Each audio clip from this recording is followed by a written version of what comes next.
วันเด็กปีนี้พาโรงเรียน3มื้อทุกคนไปเที่ยวไสแหน่มื้อนี้หม่าม้าจะเอาคลิปมาฝากทุกคนว่ามินนี่แมรี่กับน้องเจ้าเอ๋ยไปเที่ยวไสแหน่เมื่อวานนี้หม่าม้าได้พาทุกคนไปวันเด็กอยู่ไอเทคมื้อนี้ถามสาวๆว่าอยากไปไสแมรี่บอกว่าหม่าม้าพาลูกไปขี่สเก็ตกับเจ้าเอ๋ยแหน่ได้เลยขอบใจแม่เฒ่าเนาะแม่เฒ่าดีพร้อมกับน้าพืชเป็นสปอนเซอร์ให้เมลี่กับเจ้าเอ๋ยไปขี่สเก็ต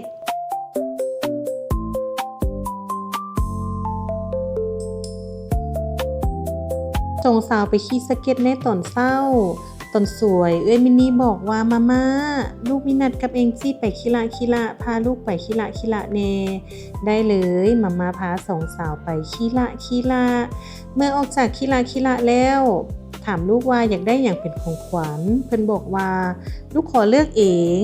มาม่าก็เลยให้ใบเขียวคนละใบให้เพิ่นซื้อเครื่องที่เพิ่นอยากได้เอง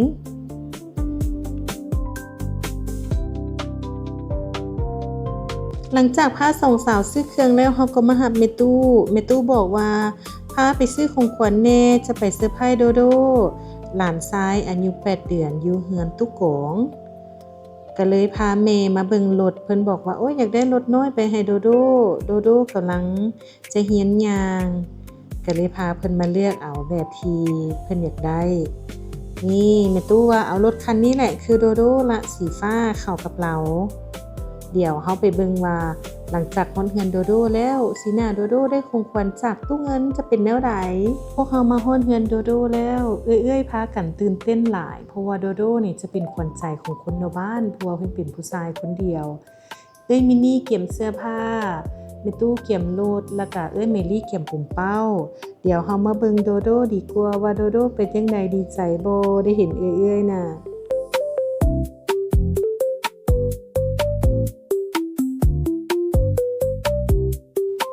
เบิ่งสีหน้าของโดโดคือดีใจแฮงแต่ว่าเพิ่นเว้าบ่เป็นเนาะดีใจได้เห็นเอื้อยๆเพิ่นอยู่เฮือนคนเดียวเด็กน้อยผู้เดียวเมื่อเห็นเอื้อยๆมาโดโดจะดีใจแฮง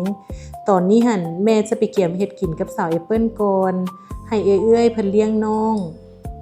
ลิ้นกับน้องไปมื้อนี้มีเอื้อยหลายคนเลยมีเอื้อยข้างบ้านก็มาลิ้นนำทุกคนจะพากันญาติกันเลี้ยงน้องแพงน้องแฮงน้องก็ใจดีแล้วก็ฮักเอื้อยแฮงบ่ให้และบ่งอแงเลยพอตอนกินข้าวแล้วมื้อนี้มีข้าวผัดมีขวดซีนและมีอาหารอื่นๆถูกใจเด็กๆทุกคน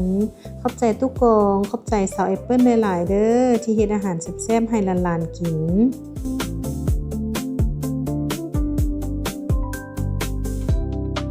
เอ้ยพากันกินข้าวอิ่มแล้วพากันลิ้นน้ำน้องเมยแล้วฮอดเวลาจะกลับบ้านแล้ว